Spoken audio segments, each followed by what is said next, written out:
Special shout out to all our patrons who support the show every week. Head on over to patreon.com/runeatdrinkpodcast and subscribe today for bonus content, special shout outs on social media, and so much more. Patrons, you help keep the Run, Eat, Drink podcast going, and we couldn't do it without you. Not a patron yet? Join us today at patreon.com/runeatdrinkpodcast. You can also support the show by using our brand new Amazon affiliate link anytime you shop on Amazon.com for things like running gear, food, beverages, or anything else the little gray trucks might bring your way. Just go to runeatdrink.net/Amazon anytime you shop. It costs nothing extra, and it helps us keep the lights on and the bandwidth flowing. Go to runeatdrink.net/Amazon, and we thank you for your support. Hi, I'm Jeff Galloway, and you are listening to the Run, Eat, Drink podcast.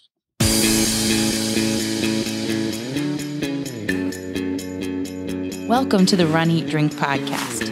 We feature destination races from across the country. And after the race, we take you on a tour of the best local food and beverage to celebrate. So whether you are an elite runner or a back of the packer like us, you'll know the best places to accomplish, explore, and indulge on your next runcation. Hey, welcome to episode 239 of the Run, Eat, Drink podcast. I'm your host, Amy. And I'm your co-host, Dana. Welcome to the show. We're back. Yay. We've had a little hiatus. We had like a week and a half, too. Yeah, almost 2 weeks. Yeah. And we really appreciate everybody bearing with us.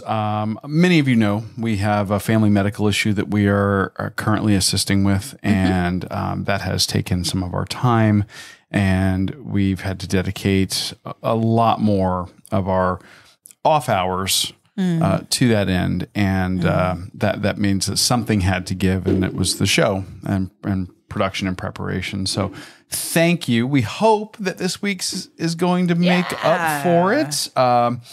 We're very excited to be back recording. Yes. And to be bringing you what we're bringing you this week. Oh, yes. I mean, we're going to talk about training this week. We are, yes. We are prepping for the Donna. Oh, yes. That's our next big named race that we're doing, and having to get the mileage in for that. Yes. So we had a big training run. We did. A training run beyond the distance. Which is what America's Coach recommends, but we'll get into that. We will get into that. But then, as we are want to do, as we often do, we are lucky enough to live within a day trip's driving distance to Walt Disney World, Florida. Yeah. No, Orlando. In the Orlando area. We're about 3 hours south. And sometimes when we want to do a training run, we will just say, hey, we're day tripping. We're getting out of town. We're going to change the scenery and we'll head up there. Yeah. And it just so happens that this time of year, there's something going on that our fellow runcationers and foodies might like. The Festival of the Arts, the Epcot International Festival of the Arts. Yeah, we're going to have to talk about this whole festival thing when we get to it. Okay. Because there's a lot of festivaling going on there at Epcot. It's the festival park. It's the park of festivals. Apparently so. So we'll talk a little bit about that as well. And we are going to be bringing you food and beverage. Yay! From the Epcot International 2023 Festival of the Arts. Yeah. I know I didn't get that right, but... What, you put the year first? You're supposed to put the year I first. don't know. I got all the words in there. It doesn't matter. People know what we're talking about. Exactly. So that's what we're going to be talking about on this week's show. And I think that those of you who might be looking to runcation or vacation down here in Florida are going to be very excited. And I think we're going to give you some reasons to book that flight and or drive on down. Mm-hmm. But first, Amy is queen of shoutouts. I believe that you have what? the queen of shoutouts. I'm the queen of shoutouts? You are. Okay. As she's got a mouthful of her beverage there, and I didn't mean to. I don't want to say anything where you might accidentally, spit take your beverage on the mic, on the very nice microphones our patrons have bought us. Yes, that's true. And they make our podcast sound, what is it, 17 to 22% They better. do. Yes. It's science. I don't know how it works. You can report that on the statistics from the researchers. And yes, I have scoured the internets, and we got mail. We got a submission on our website. We have multiple submissions this week. Yeah, we got one. It wasn't really a shout out. It was more of a question that Alan Young sent us. Mm-hmm. And he has done the Walt Disney World Marathon weekend. He's a streaker. I think he is. Right? If I remember right. And not the literal definition of a streak. I mean, he no. might be. I don't know. I guess they call them streakers at Donna. Like they say they're streakers, like perfect. Or perfect marathoner. They say perfect? If you've done them all. I don't know. I think he has. Alan, correct us if we're wrong. Yeah. info@runeatdrink.net. Exactly. Anyway. So you had something to read from Alan. Yeah. Well, he just asked us, he said, I don't want to miss a post. I don't want to miss a thing. Your live videos, when you release episodes, anything like that. And, Facebook. And God love you, Alan, for saying that. Thank you. Yes. It's so humbling, and it makes me so happy because I love this show. I love doing this show, and I am so passionate about doing it with you, Dana, and the community that we have built, the Runcation Nation. They listen to our show. And yes, and they like it. Awesome people. And some of them have had the chance to meet up with us at race weekends, and I just can't be more thankful for that experience. No, absolutely. It's wonderful. It's amazing, and we're so grateful. So Alan says, I don't want to miss a thing. What can I do on Facebook? Because, I feel like sometimes I miss it. So. Okay. So here's the thing. Facebook, every now and then they change things around. And that's what I was going to say. And it's hard. They make it, I don't think it's on purpose. I just don't think they realize that people get really used to the user interface. And then they have no idea. And then when they change things around, they don't give you a great tutorial to tell you where things went. Mm-hmm. So this is the instruction I can give everybody out there who follows us on Facebook. When you go to our Facebook page, the Run Eat Drink Podcast Facebook page, Facebook.com/RunEatDrinkPodcast. Exactly. It's right there. Make sure that you have liked us. Like the page, not just follow. Not just follow, but like. Once you've clicked the like button and it says liked, and this is, again, I'm giving instructions for people sitting in front of a computer. Mm-hmm. Mobile devices are different. Yeah. Once you are on the page and you click like, make sure that we're liked. If you click the liked button again, it pops up a menu. And that menu lets you customize your alerts. Yes. It lets you select whether you want to see more from the podcast or just let their algorithm kind of do its thing and serve it up kind of whenever and whatever. We recommend get the maximum. Okay, we don't spam your Facebook feed every day with multiple things.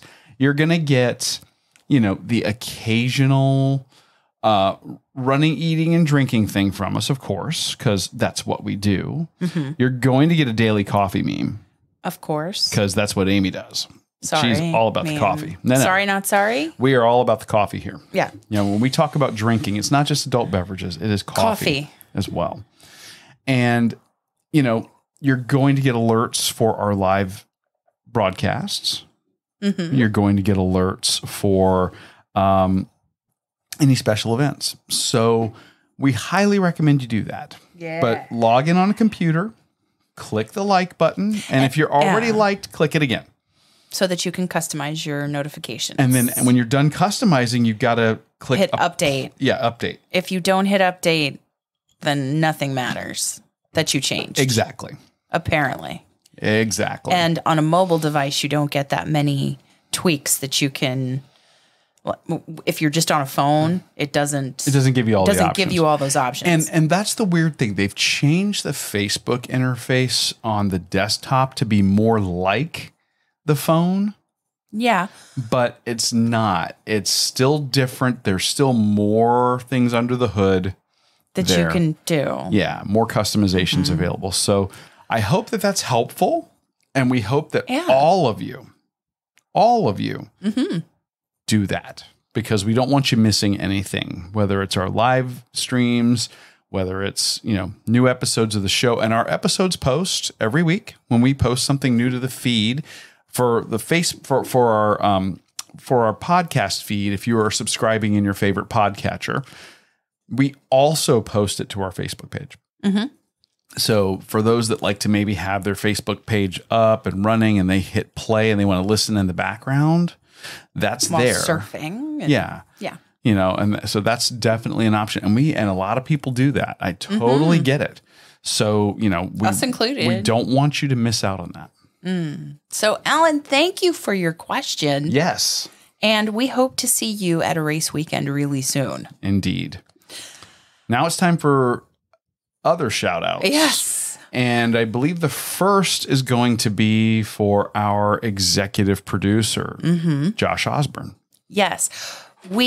He just recently had surgery, and we want to wish him a safe and healthy recovery. Yes. Josh is an absolute machine. He came through surgery. He's back home now, recovering. And we've been touching base with him by text message and phone calls. So it's wonderful to hear that he's doing as well as he is. He has a great support system and the support and love of the Runcation Nation. And we know so many of you guys have been rallying around Josh. Thank you for doing that. You guys are amazing.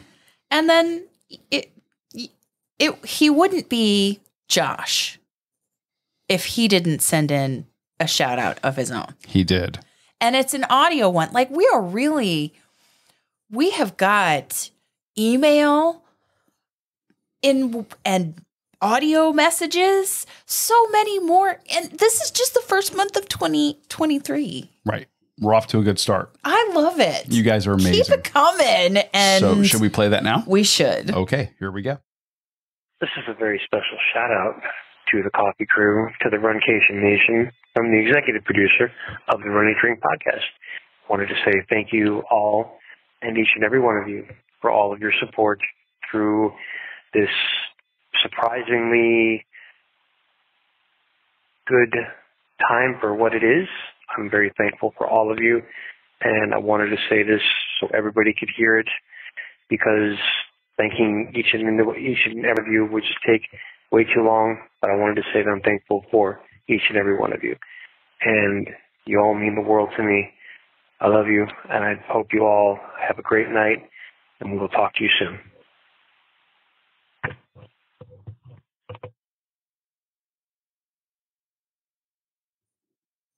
Such a great guy. Josh, my brother from another mother, thank you for sending that in. Now, we have other shout outs as well. We do. Congrats to Cheryl on heading back to school. School's out for summer. No, I don't know. No, it's not out for her. I know. It's in for her. That's the school song that comes to my mind. Oh, okay. Sorry. I was hearing in my head the so popular and successful Grease 2. Like, gotta go back. Wow, I really wish I had that. Back, I wish I back think to school. I don't know again. a single song from that. Oh my! Nobody does. Really? Grease 2? Yes, you do. Yes. Oh my! Please back me up out there. Grease 2? Don't make me feel alone in this. Runcation Nation. Help me help you. Oh my Info at runeatdrink.net. Yes, tell us if you're one of the 5 people that's seen Grease 2. We'd love to know. A classic Michelle Pfeiffer. Was that who was in it? Yes. Was she supposed to play the part of Olivia Newton-John? I guess. No, well, it's was not it the same character? No. Oh, okay. I don't. Clearly, you haven't seen that. I have not. I've seen Grease. I acted in Grease in high school, but yes. Grease 2, not so much. Okay, well, I support maybe your assertion that not so many people have seen it. That's good. The classic with Olivia Newton-John, John Travolta is so much better in my opinion. Although, it's okay. It's okay. Just let me know I'm not alone in this. And Cheryl, congratulations on going back to school. Indeed. We also want to congratulate JoJo on her 3M half marathon and getting one more state in the books as she's working towards her 50 states. It's fantastic. And I think she posted an excellent review of the race. Yes. In our Runcation Nation Facebook group. Which, by the way, if you're not a part of that, do a search, Runcation, one word, Nation, and just send us some, let us know that you're interested in joining. We just like to make sure you're not a robot. Right. We don't have any crazy tests that you got to go through to get in. Right. You don't need the secret handshake. But we just want to make sure although we could come up with one. We could. Yeah. We just want to make sure you're not a robot. Right. I'm loving the fact that we're starting to get more and more feedback from members of the Runcation Nation about their various races that they're doing. This is awesome. And it's also giving us races to look at for our upcoming race calendar. And sharing with the community is always good. Oh, yeah. When people are wanting to expand. Well, and we're only 2 people, and we travel as a unit, and we can only, theoretically, we could only cover... So many. Let's call it 52. If we did one race a week, we could only do 52. But we have day jobs, dude. There's that. There's that. Okay. And travel costs money. Yeah. So, JoJo, thank you for posting that. And congratulations on getting yet another state under your belt. Yes. And congratulations to Nicole K on her Key West half marathon. It was, I know, I miss it. I want to go back. We were so close to doing this one too. Oh. We were so close. I wanted to. We've done this one. We love this one. Mm-hmm. There's nothing... This is the perfect time of year to do it, to run Key West. Yeah. We've done it in the summer. October is still very humid and hot. I was going to say it's really summer the junior? end of it's summer junior in summer Florida. Junior. As OMG, it's Wix from TikTok would say. Yeah. But that time of year in Florida is still insanely hot. Yeah. It's technically, I guess, the beginning of fall. Supposed to be. So, yeah, theoretically. According to the position of the planet at that time of year, it's the beginning of fall. According to the thermometer, it's summer still. And Nicole, she ran the whole thing. She did selfies and she was posting and she's so proud of her accomplishment. I just had to. She ought to be. Applaud her. Yeah, she's great, and I'm so proud of her for that Cape one. Coral Running Group, and this represent. It's just such a fun race. We've done that one. There's nothing like it, and then completing it, and then going to Caroline's other side and having like a peanut butter and jelly old fashioned, or something like that. Or once you've had a little bit of time to recover from the race, going down to DJ's Clam Shack.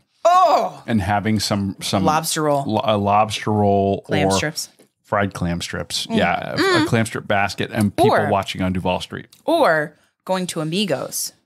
Oh, for Mexican food, yeah, yeah, absolutely. Those carbs.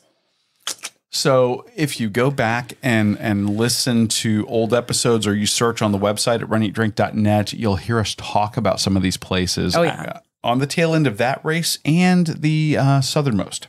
Oh, yes. Which is the one I was talking about in October. Oh, which is, super hot and humid. But Nicole, you did it. Congratulations. You're a rock star. And let's see. We also have Kelly and Jessica, who were at the Big Beach Half Marathon in Alabama. I love their photos from the trip. Well, they posted food, too, I need to know about. Yes. But food, race course, and just the beach itself. Beautiful. I'm so jealous. Again, Alabama is a place that we've covered on the show, but for training purposes. Because you traveled for a work trip, and I just went along because, why not? Reasons. Because reasons.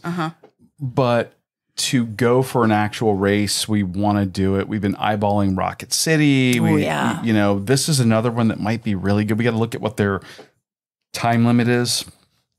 True. Or maybe Kelly or Jessica could give us some information on the Big Beach Half in Alabama. Like a little review. Let us know. Yeah. Kelly, Jessica, hint. So congratulations, ladies. Yay. Another state in the books. Indeed. And another successful girls trip. And congratulations to James Miller on his Sycamore Island 10K. Yeah. 10K, your favorite My favorite distance. It is. Again, 10K. Far enough to be challenging, but not so far to wipe you out for the whole day. Yeah, you can still explore and indulge in local food and beverage and not have to spend the whole day recovering first. Which we've had that happen. Oh, yeah. Oh, yeah. Oh, yeah. So, listen, for anybody who would like a shout out on the show, please don't forget to send them to us. We do our best to collect shout outs throughout the week, but send them our way. That really helps us by emailing it to info@runeatdrink.net. That's info@runeatdrink.net. Or you can call us at 941-677-2733 and leave us a voicemail. That's 941-677-2733. Leave that message so we can play it on the show. Let's keep the streak in 2023 going. Absolutely. More feedback from the Runcation Nation. Send those shout outs in. All right, let's talk training. Okay. Because this was a big one. Well, our coach and America's coach. That guy that introduced the show. Jeff Galloway. He's kind of a big deal. We love him. We do. We love him. He is like our running father. He's like our Yoda. Our Yoda, our running Yoda. Yeah. And he's gotten us through so many races. Oh. So many races, so many training cycles when things didn't go as planned. Or just when we first started out and we weren't using his training method. Oh, Lord, and have we were just mercy. like, we'll figure it out. And figuring it out involved just absolutely hitting the wall and like reducing ourselves to like shivering and we needed those Mylar position. Those Mylar blankets we needed after a race. We needed them. So getting help from a professional running coach like Jeff, so valuable. Yes. And he had a rather large race on our agenda, or training run on our agenda. Yes. I am an e-coaching client of his, which is for 6 months, you give a race goal and he will customize that plan and he will do weekly email communication with you. You tell him about how it went for the maintenance runs twice a week, plus the long run, or the speed work on the weekend, or the short run, what have you. For those 3 runs a week, what questions you have, what issues you're having, if you need to tweak the plan, when life gets in the way, and that kind of thing. But he subscribes to, in the training plan, exceeding the distance. That is a very controversial thing sometimes. Oh, I see discussions about this on like Reddit and running groups. All over the place. This is not the norm for most training or running plans. Most people, they'll get to, when they follow other training plans, will get to, I don't know, for a half marathon, like 10 miles maybe. And the emotion and energy and it's supposed to carry you to the finish. It's like in a marathon plan hitting 20 miles and then you're done. I don't know. That to me seems, after having done Jeff's method for so long, the idea of training under the distance to me seems crazy. I know really? It does to me. Crazy. I mean, I see what people are saying. I do too, but to me, not hitting the distance, at least, to me, that is like you're relying on, it's like a leap of faith or just that you're going to gut it out. Yeah. And I don't know that I want to gut it out on race day. And maybe this is the law enforcement officer and me talking. I want to practice like I'm going to play, and I want to have already been there in training to not have to make it up on the fly as I'm going in real life. Practice like you're going to play. That's what my dad always said when he was a football coach for so many years when I was in high school. So true. Yeah. So that to me it's just weird to imagine because we haven't done it that way for really the duration of our running, except for the first few months. Yeah. Until we, got into training with Jeff. So yeah. That's our philosophy. I'm not belittling anybody who does it that way. That's our philosophy. And there are people who are so trained and so efficient, they can hit 10 miles in a training cycle and then be like, oh, a half, no problem. I got 3 more. I mean, no big deal. It's fine. Right. It's fine. Good for them. So whatever works for you.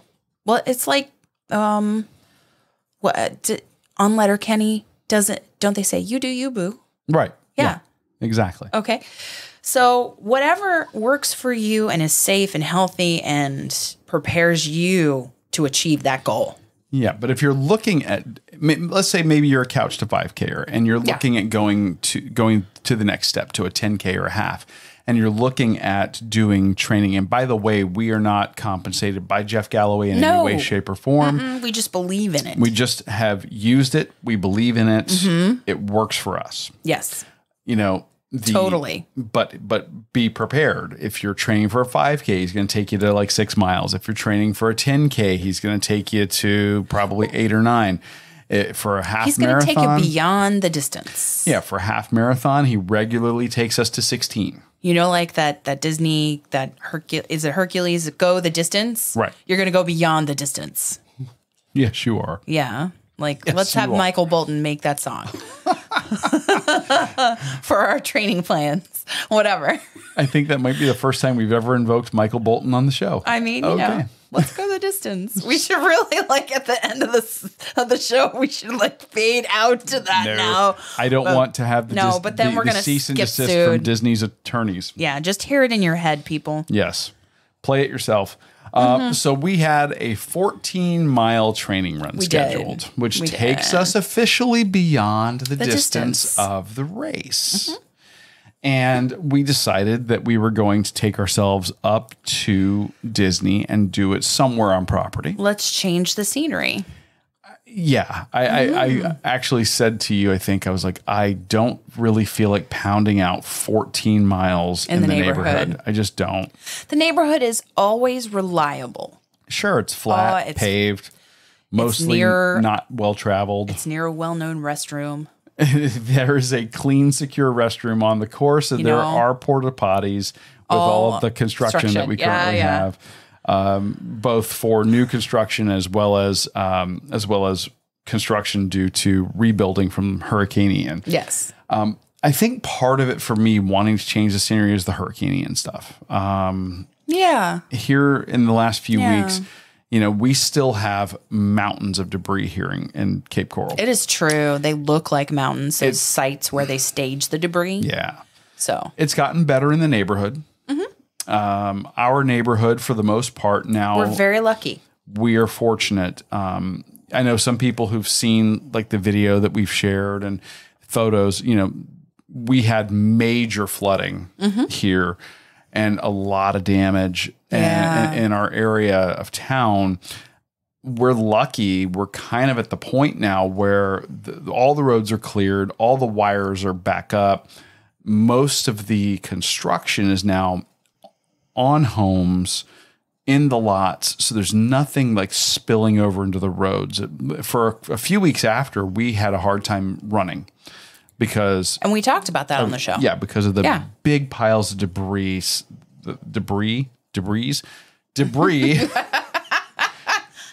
There is no breeze here. The S is silent.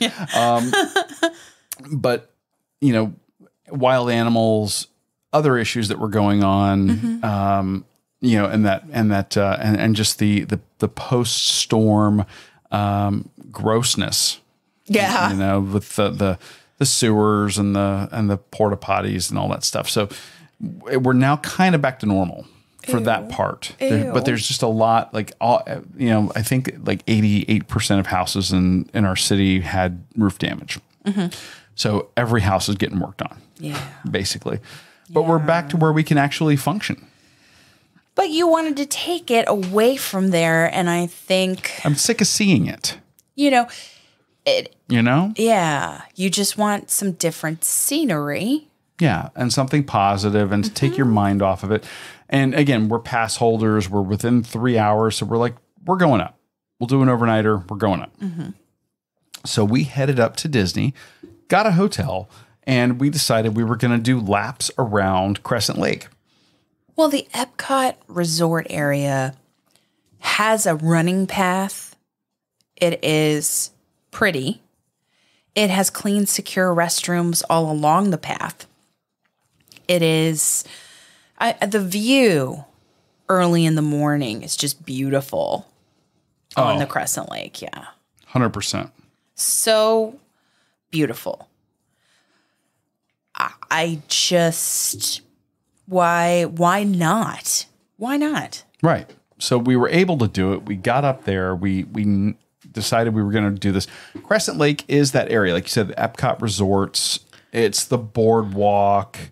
It's Beach Club, Yacht Club. Swan and Dolphin are there. It's a cool area. It is. And the running course is mapped out. It is 0.8 miles around the lake. So it's almost a mile. Yeah. And so and if you add the pathway between the boardwalk, well, between Epcot and Hollywood Studios, then you add mileage to that. You do. If you do. You do. And what I like about it is, you know, we're not a Disney podcast, but we do a couple of Disney races each year. We do. And we would be remiss if we didn't cover the Disney races to some extent, because the Disney races are a destination race. Yeah. Disney is a destination vacation location for so many people. For many, it's a once in a lifetime trip. Because it can get very expensive. You can do Disney on a budget without a doubt. Sure. But for some, you know, that budget might be just a once in a lifetime trip. And we want to make sure that we cover that for people. And since they have run Disney as part of the company, and that is part of what got us motivated and got us hooked. And how we found Jeff Galloway, to be honest. Oh, absolutely. If it weren't for Run Disney, we wouldn't have connected with Jeff, I don't think. And because we saw him talking and checked out his app at the time, the Lolo app, and which has been made over. And it just, it's so, it's an integral part of the fabric history of our running. Yeah. And it's on the race circuit for so many in the community. It is. And we fully, we understand, like, Disney races are expensive. Everything around it is expensive. We get it. That's why we're not exclusive. Right. And I think it's good to bring it up this time of year because we're just coming off Walt Disney World Marathon weekend, but biggest race of their year. Right. But people are also gearing up for Princess. Princess, I would argue, is probably their second most popular race weekend. It may not be their largest attended, but I think in terms of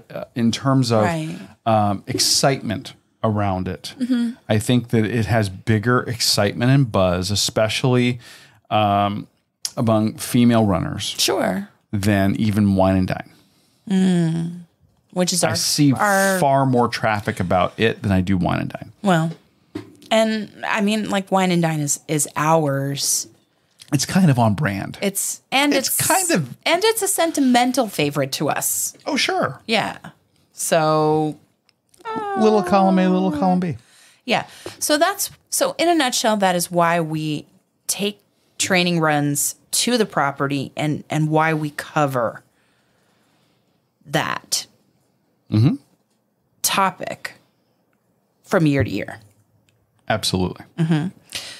So that I think, we had that portion of our course for the training run. When you see the Swan and Dolphin, that's some hill work. There's a little bridge there. There's a little bridge. Little foot bridge. And JD, I think, would poo-poo us or make fun. A member of the Runcation Nation who happens to, want to run with us at... And he has his own podcast. At Bird in Hand. Oh, yes. He wants us to experience the hills of Bird in Hand. And, we want to, and we wanted to this year. But JD's Big Fat Running Journey, we were so lucky to be asked to be on his show. And I think he would say, those are hills. It's just because you're from Florida. It's all relative, my friend. Yeah. It is all relative. But it's good. It's good. It's good. So... So we did we got a little hill work. I mean, I think it was hill work. My thighs felt it like it was hill work. Yeah, absolutely. I felt like it was a hill. We did the math. It's like 17 laps around to do 14 miles. Yes. We did most of that, and then we decided that we were going to go and finish our last probably 5K inside of... It was less than that. It was like 2.5 miles. Oh, okay. Yeah. A little less than 2.5. Inside of Disney's Hollywood Studios. Oh, yeah. So I was going to say, let's go. Let me go back to the actual running around Crescent Lake. I like that one. It does change the type of surface that you're running on a couple of times. You go from the boardwalk surface, which is great when it's dry. It sucks when it's wet. But we get practice. But you get practice. You get practice on the different surfaces. So. And if you are running that one when it's wet, okay. You will get real careful real quick. We've talked about that before. Yes. So. At all the Disney races. But it was dry for us. So. It was dry for us. And it was also cold that day. Which was great. It was great, but it was chilly.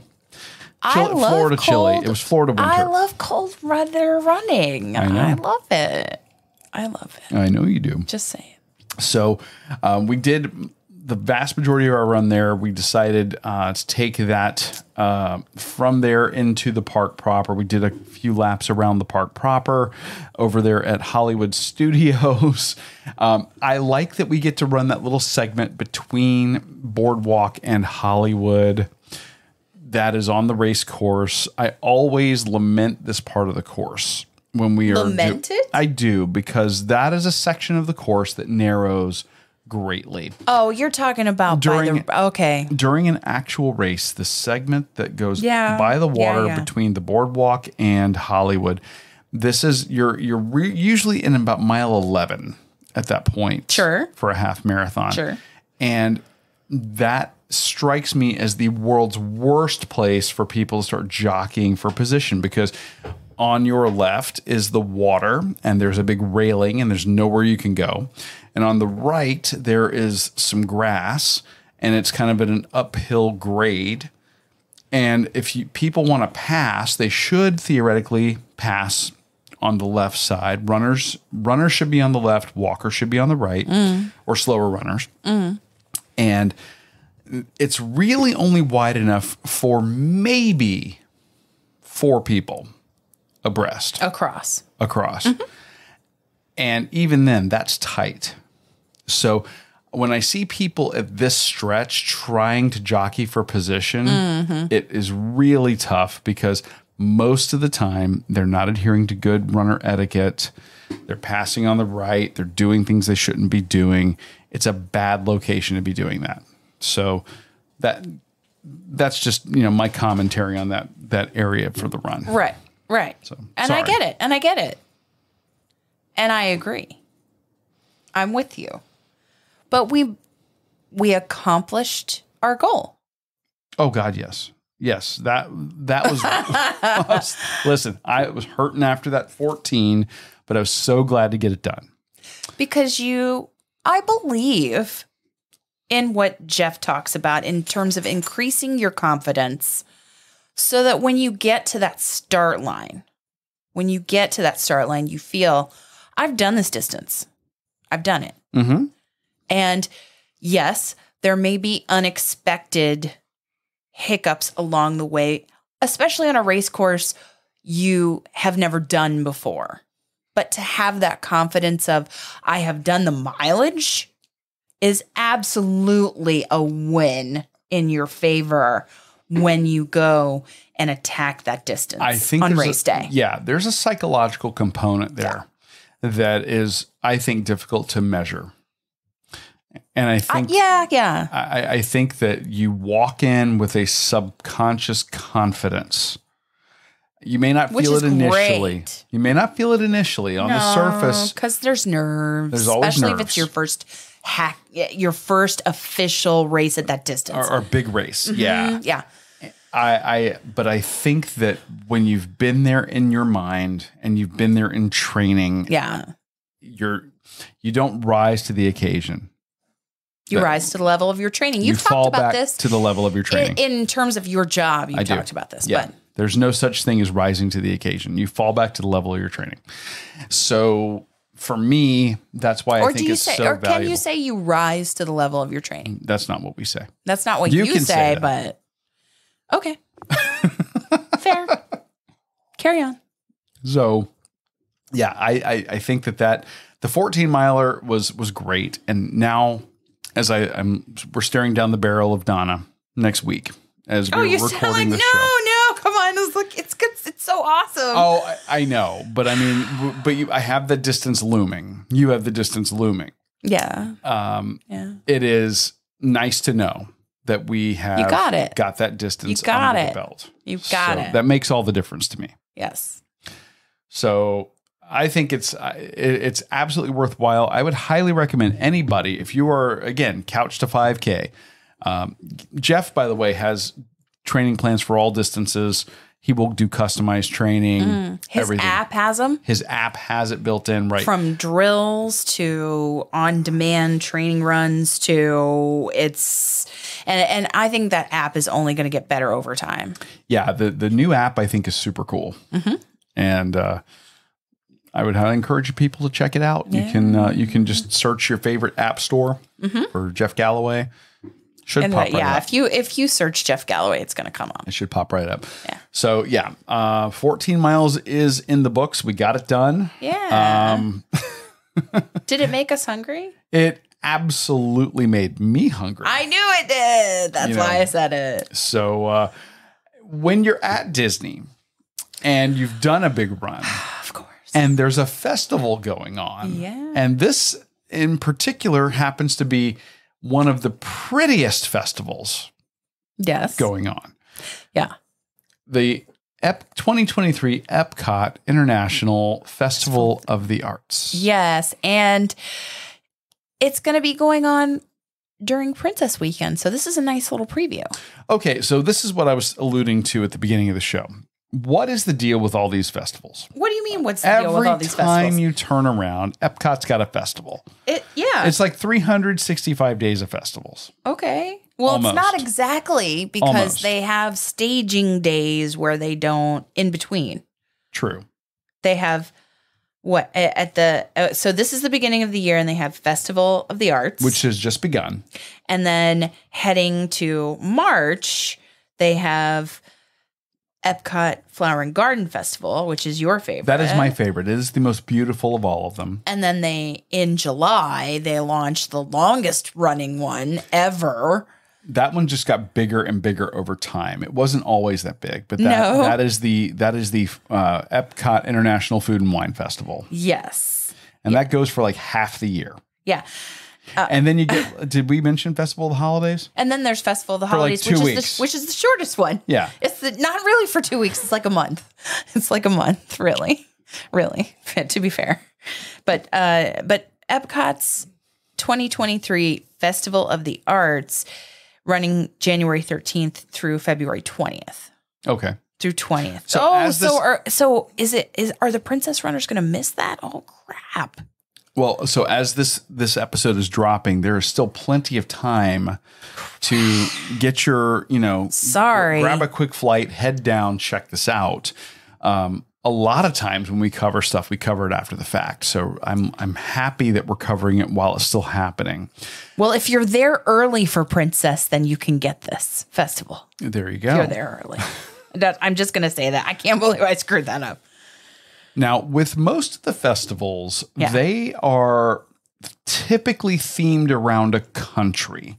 It's a little bit different here because the Festival of the Arts, the various booths that they have set up tend to, yes, they kind of mimic the country where they're located. Sure. But they are inspired by art styles, artists, things to do with art. Yes.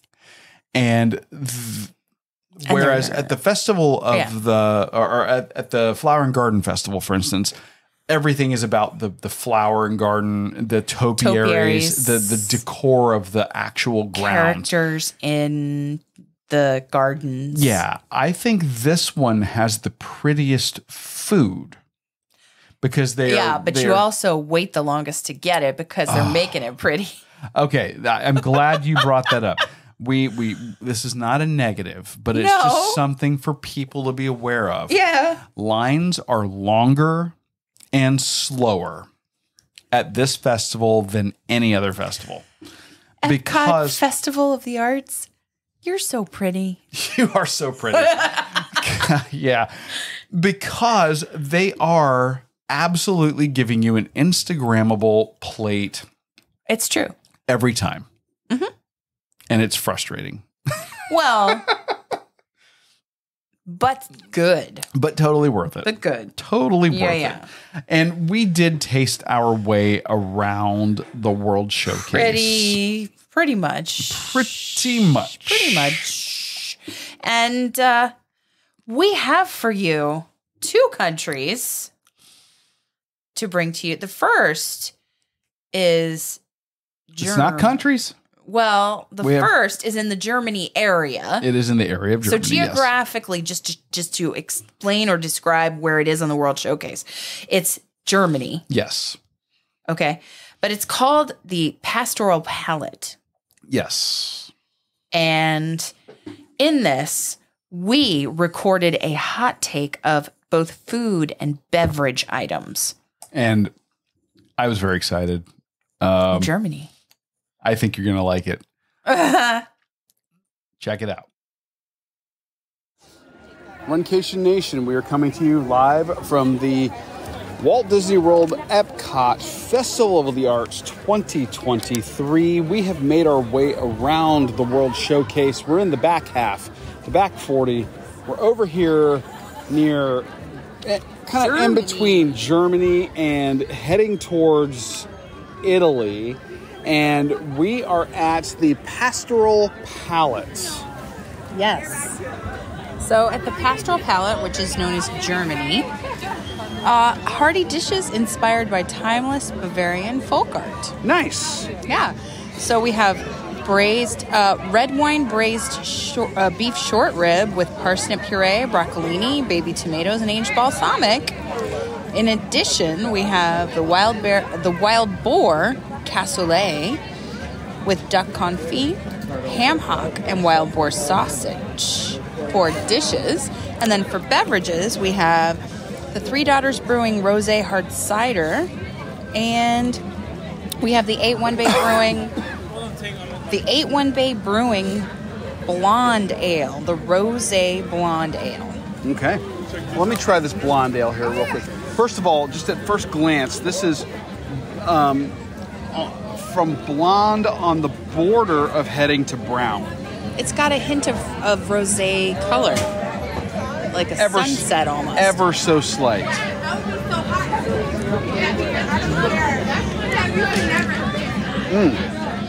Okay.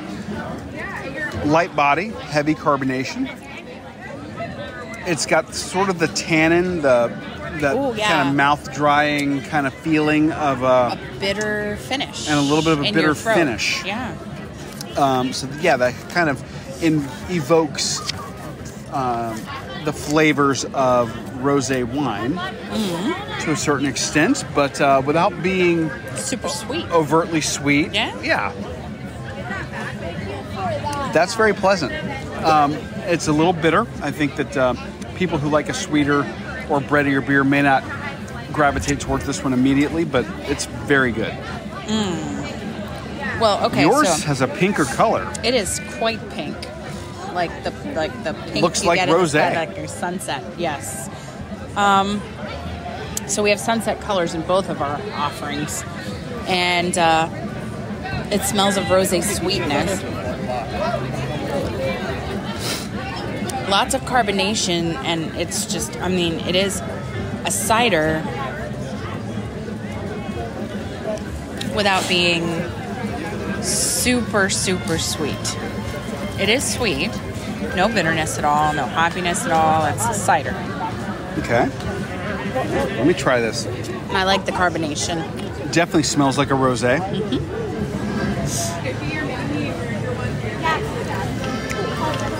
Okay, if you were to put that in a wine glass, I wouldn't know. I would think that might be some kind of a rosé. Yeah.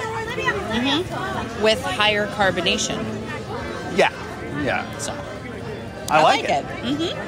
Not so high as to be like a sparkling wine or champagne, but right. But it's there. It's got some bubbles. Yeah, and you can see the bubbles coming up in the glass. Yeah. So I'm interested in this food. All right, so the cassoulet is, I mean, this is... Looks like a stew. It does, like a bean stew. Topped with sausage. I'm just getting that initially. The beans, very, very rich. This is very hearty, like great cold weather food. The ham hock comes through. Yeah, this is like a hearty bean soup or bean stew. Yeah. Let me try the wild boar sausage. Ooh, the ham hock in that. It reminds me of when we do collard greens with ham hock.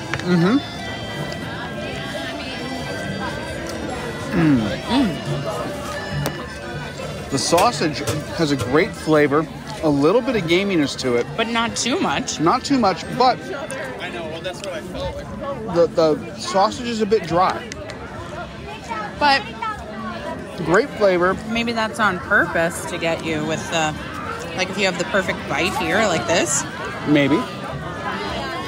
But I don't know. That it's not super gamey. It's not bad. I mean, I'm not saying the game flavor is bad at all. No. I like gaminess. And this green part's like a parsley kind of. Yeah, they did like a weird like artistic smear on the side of the bowl. Yeah. I like it. This is very good. I think I like the stew with the duck confit. Maybe more than the sausage itself. He said the sausage is a bit dry. Very good, but dry. Flavor-wise, good. It's good. Yeah. Yeah. And they garnish it with like with a baby. That's adorable, like a baby radish. Greens and all.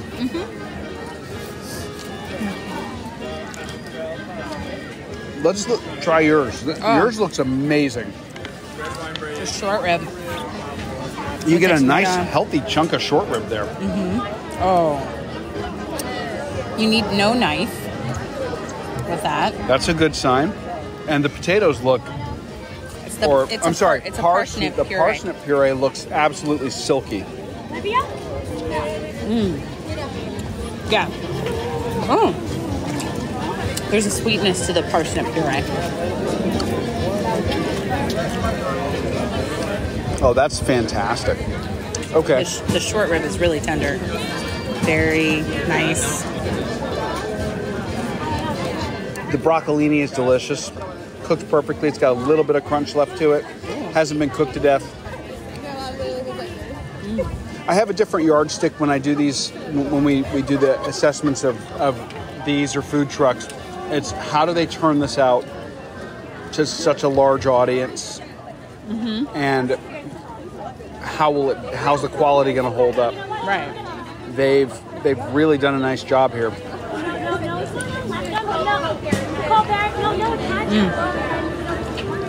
It's nice. That short rib is fantastic. That How really. do you like the puree?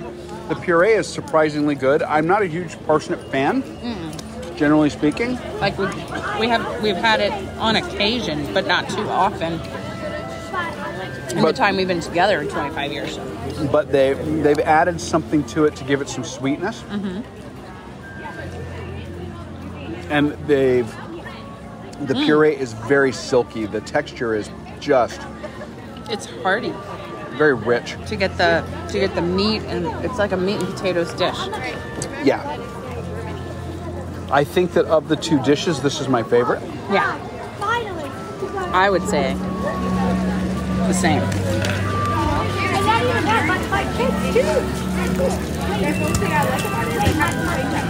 And if you're coming here,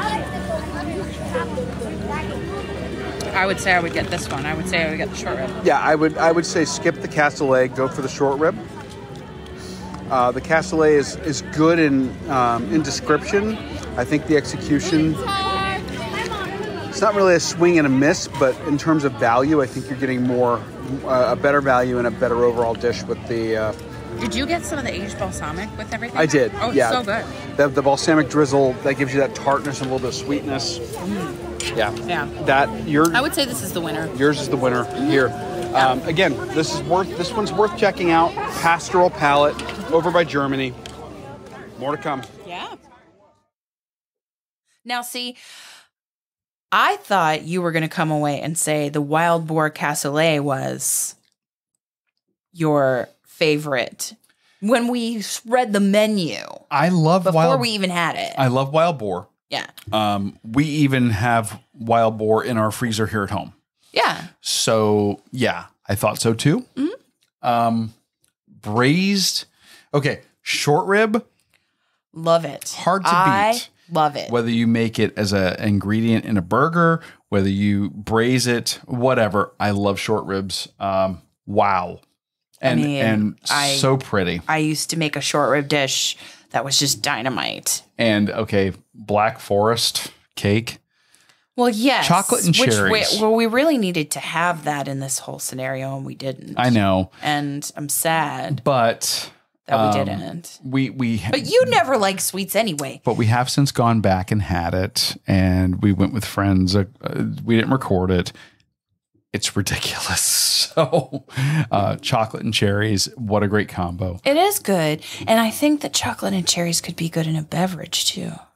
Oh, yeah. Like something. That would be good. Yeah. Not that the beverages there were chocolate and cherry. I mean, they had like rosé all day. No, but you know what? You know what I did like? I like the fact that we had two Florida breweries featured there. Oh, yeah. And I am a huge fan of both Three Daughters and 81 Bay Brewing. Mm-hmm. And 81 Bay is near and dear to my heart because it's literally in the area of Tampa in which I grew up. Of course. So I'm just very happy to see that. Yeah. And again, they do offer some wine as well. We did not sample the wine. We never do. It's like it's like the least covered beverage. That is true. That we never talk. That is true. We hardly talk about. I guess we need to commit to doing more wine. We should. So we should have like a sommelier on our show. We should. Yes, we should. We should find a sommelier. Sommeliers out there. If you're looking for a podcast to partner with, let us know. info@runeatdrink.net. Okay, so we're going to give you guys one more booth that we covered as well. This one came as a request from our patron Meg Brower. And this is over near Mexico. Yes, I guess the translation is hungry, the hungry artist. El artista hambriento. Yes, hambriento. Ole. or something. She described a drink to us, and we knew we had to go. Oh, yeah. I had not seen I didn't look at the menus ahead of going. No. And you told me about this, and I'm like, oh. She told me, and I was like. And she told you, and you told me. And I'm like, oh, yeah, I'll try that. Mm-hmm. So, I mean, we just couldn't have just the beverage. We had to have the whole shebang. There are very few places we go at the Food and Wine or any of those festivals where we get the whole shebang. And we got, well, I mean, with the exception of the craft beer, that we got everything on the menu. Yes. And I don't think we gave an honest review of the food and beverage, but that drink, yeah, Meg just needs to say, you're welcome. So here is our in-the-moment review of El Artista Hambriento, the Hungry Artist, at the 2023 Epcot Festival of the Arts. I was about to say International Food and Wine Festival. Here we go. Runcation Nation, we're coming to you live from Mexico at the 2023 Epcot Festival of the Arts, and we are at the booth called El Artista Hambriento. Mexico, yes. I can't say it. And this is another one of those booths where we got one of everything, because Mexico's historically one of the strongest booths at any of the festivals. Anything, all the time. Yeah. So today they have, for the launch of the Festival of the Arts 2023, the carne asada, and it's chipotle marinated beef sirloin, sweet potato puree, and crispy fried onions. Okay. Huarache de champiñones, guajillo chili, and corn masa huarache with pinto beans, oyster mushrooms, nopales, queso fresco, and pea tendrils. Okay. And then for dessert, flan de coco, coconut flan guava sauce, which looks like caramel sauce, actually. It does look like caramel. And whipped cream. Yeah. And with toasted shaved coconut on top. Yeah, beautiful. Beautiful. They look gorgeous.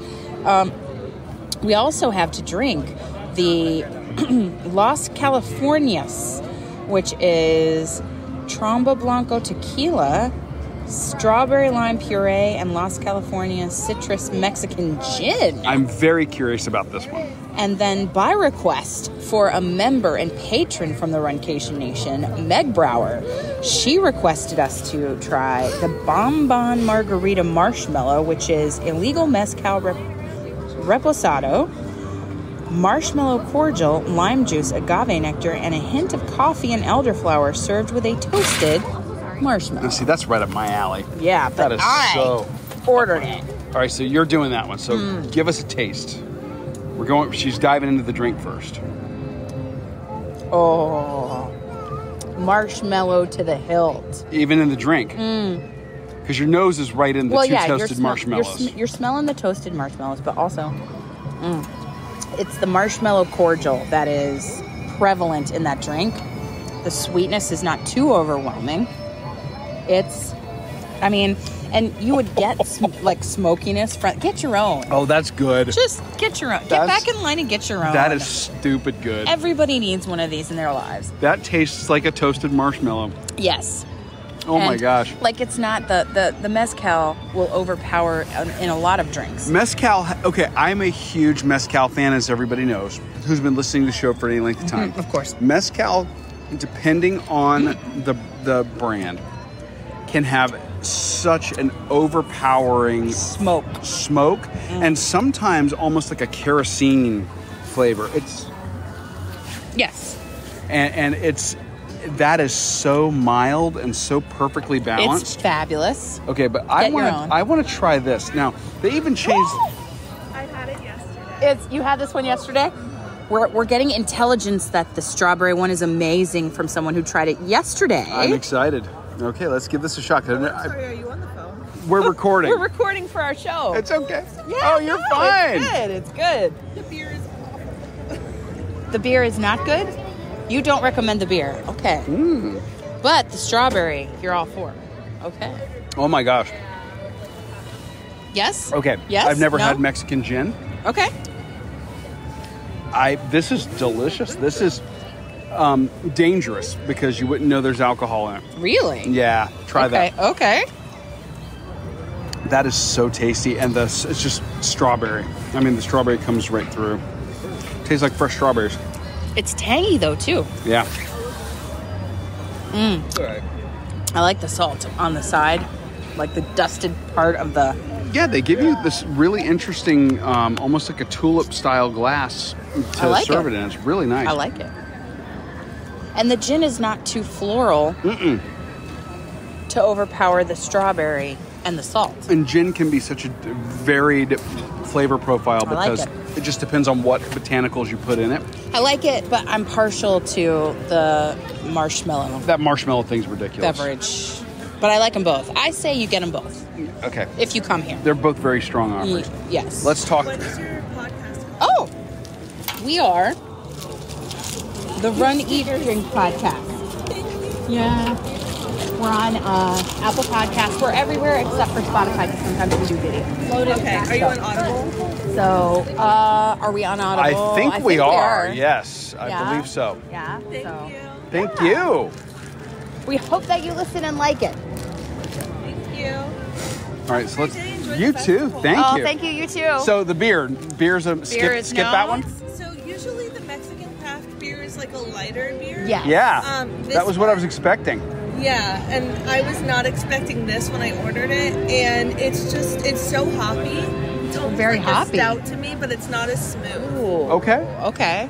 Good. Okay. I'm not a huge fan of really hoppy beer, so that's good to No. know. Yeah, I wouldn't go for it then. Okay. It's not great. Okay. Good to know. Thank you. Thank you. Of course. Enjoy your festival. Thank you, you too. So you heard it here. Now we got the skinny on the beer without getting the beer. Exactly. Yeah. So let's talk about carne asada. I'm a Yes. huge fan. Yes. I like carne asada. Sirloin, when prepared right, can be super flavorful. The trick with sirloin is making sure that you get it tender. And Amy's giving me a bite here with everything. Yes. A little bit of the puree, the onion, and the beef. The beef is sliced super thin. It's kind of a medium to medium rare. Flavor is fantastic. Critique on this one, portion size. You're only getting 3 slices of beef with a little bit of the puree and the onions on top for your money. I would want like maybe 4 slices of the beef Minimum. minimum. So I don't know that this is going to be your best bang for your buck in terms of value. But the flavor is good. Flavor's very good, but for what you're paying for the size of it, this one, Right. just letting everybody know if you're coming. So, what about the second dish now? Okay, this one here I'm very, very curious about. Oh, maybe this is a. Pick it up. This is the Huarache Champiñones.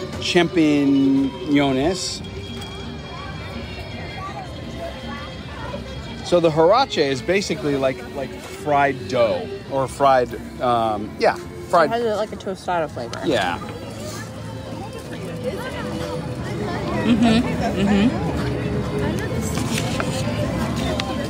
It's buttery. The corn flavor really intense. really pops. Yeah, this is basically I like this because this is basically a masa dough that's fried, Yeah. but it's not fried to the point of being crisp all the way through. You get like a creamy center to the texture. I like the cheese for a salty element. Mm-hmm. That one I really like. And the portion is bigger. Portion is a little bigger. Yeah, I don't have a lot of complaints about that dish at all, except I would like maybe 2 of those leaves instead of 1, but that would not be in keeping with Food and Wine or I'm sorry, Food and Wine. The Festival of the Arts, any of these festivals. The festival life. Yeah. Any of these festivals is all about small tasting portions. Right. But some of them are more economical than others. Yes.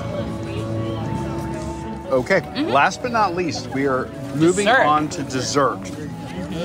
And dessert, I think, might be your best bang for your buck at this booth. It is a huge portion of flan.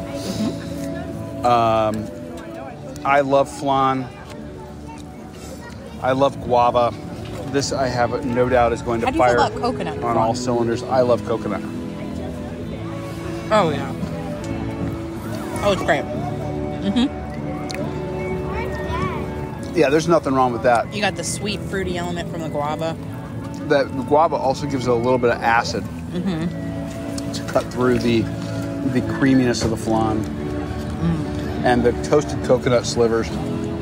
That's just a crunchy element, which is nice, against a creamy flan. So you're getting crunchy, creamy, tangy, sweet. Yeah, this is great. I really, really miss some of the desserts from like Food and Wine that were when we first started to come here. When they've discontinued. And I think this is kind of bringing back that element that we love, that we loved when we first started to come. You know, every culture just about has its own version of custard. But flan, I think, is the winner. Yeah. Okay, so we definitely have a favorite here so far, a festival favorite. In terms of the food and beverage, actually, because I think that marshmallow with the mezcal is just delightful. It really is. This is a strong offering. Again, the only thing I would say is, beware. More meat. Beware on the carne asada. It's a little bit small for what you're paying. Other than that, this one's a must do. Yeah. So check that out. And over here in Mexico on the World Showcase at the 2023 Epcot Festival of the Arts, El Artista Hambriento. Check them out. Cheers. More to come. Yes, Meg, thank you. Oh, yeah. Thank you so much. And now we are staging a recreation of this beverage. I've got to get my hands on that marshmallow liqueur. We've got to find it. Oh, my gosh. It's like a marshmallow. They list it as a marshmallow cordial. Yeah. And like, what is that about? We need to locate that, and we need to reproduce this beverage. Okay? Totally. So, and when it said margarita, I was thinking, okay, mezcal. Usually it's tequila. Very glad it was mezcal. I'm a mezcal fan. The smokiness was not overwhelming. No, if you're talking about recreating the flavor of a toasted marshmallow, I think you kind of have to have it. I think it was awesome, and I even applaud the Las Californias, which had tequila and gin.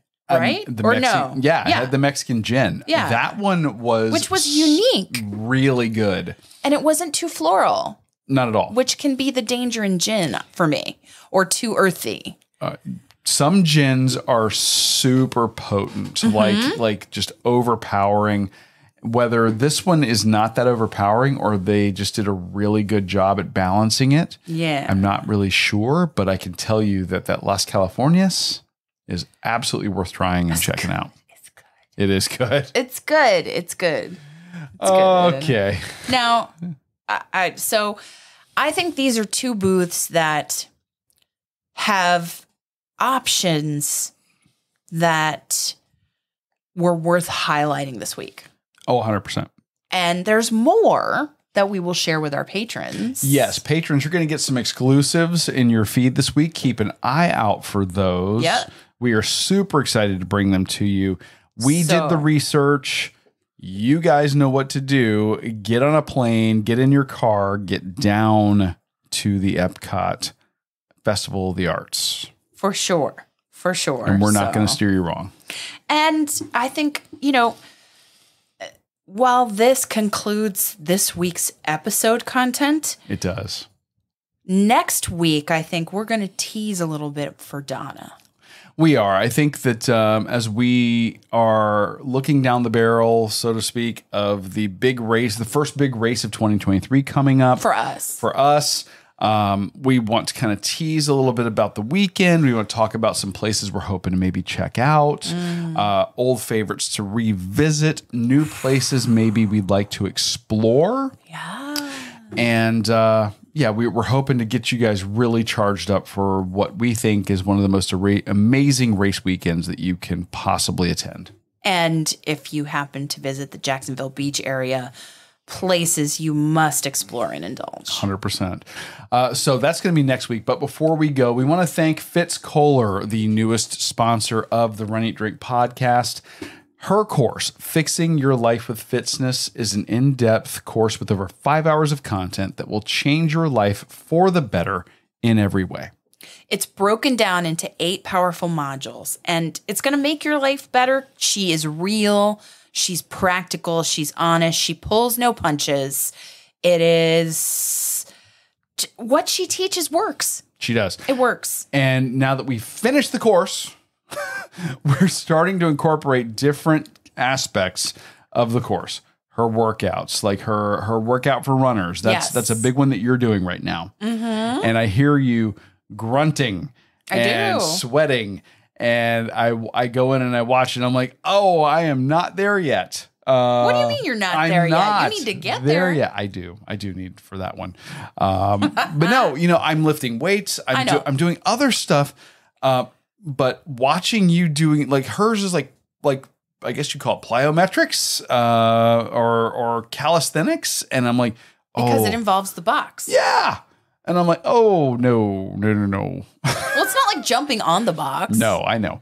It's like, I'm like watching you going, oof, she's kicking your butt. Yes. And it's paying off. But it will. And she said, I have exchanged messages with her back and forth about it. And she's like, you're going to so thank me when you're on the course. That's when the you're key. Running.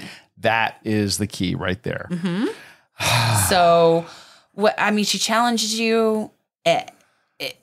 You think about those well-rounded fitness goals. It's not just about getting the mileage, although we're very successful in that this week. That's important. It is to create a well-rounded fitness goal for your life. And that's the part that she's kind of brought back to me, which was I've been neglecting the other aspects and just focusing on the mileage. Yeah. And then she's like, professional runners, they have like fitness trainers that train the other aspects of fitness, and you need to be doing that. And kind of brought me back to focusing on other aspects. So you've got to check out the course, and when you sign up, you can enter RED22 in the discount code box at checkout for 20% off the entire course.